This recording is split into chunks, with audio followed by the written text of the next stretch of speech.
I just want to touch base, talk a bit about the growth projection that you've laid out, which is 2% for this year. Would you say it's a tad optimistic or realistic? I know you're talking about the possibility of a V-shaped recovery, but other analysts on the street are a bit more circumspect. In fact, I was just going across this report from Nomura, and they are talking about a -5% growth for the year.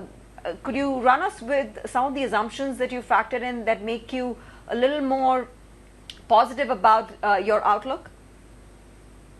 Tanvi, firstly, as I mentioned, part of our assessment is based on what I just talked about, ensuring that we're not driven as much by the saliency bias. That said, in each of my assessments, I've also mentioned that not just me, but everyone else, every other analyst or economist that is estimating must be very wary of the uncertainty.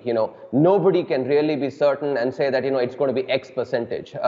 We ourselves have a large range as well, given the uncertainty there is.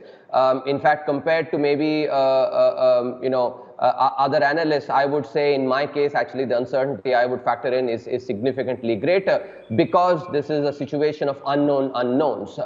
Very hard to take into account all the different factors. I would say that if, for instance, Q3 and Q4, we do start seeing the V-shaped recovery in the latter half of the year, then this is possible. But at the same time, it actually is something that we'll have to wait and watch.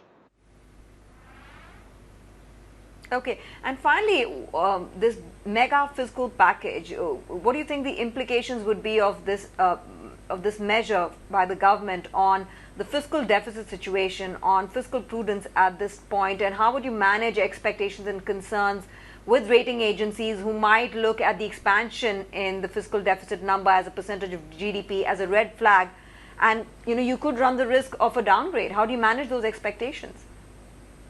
Tanvir, I think in this we have been very, very studious.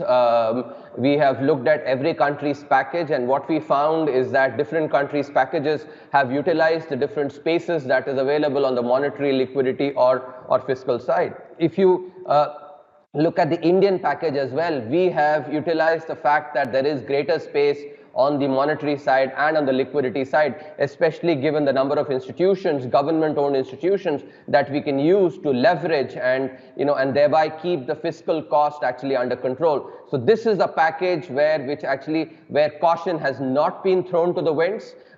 We've been very careful in ensuring that the fiscal costs are actually kept under control, and at the same time the impact is maximized. I think here India has one advantage, because we have a lot of state-owned institutions that we can utilize. For instance, take the guarantee that's been provided to MSMEs. It's a 3 lakh crore, 3 trillion rupees of credit, but which is guaranteed by one of the institutions, and so you get leverage. The actual fiscal cost may not be, may possibly be as much, but it could also be significantly lower.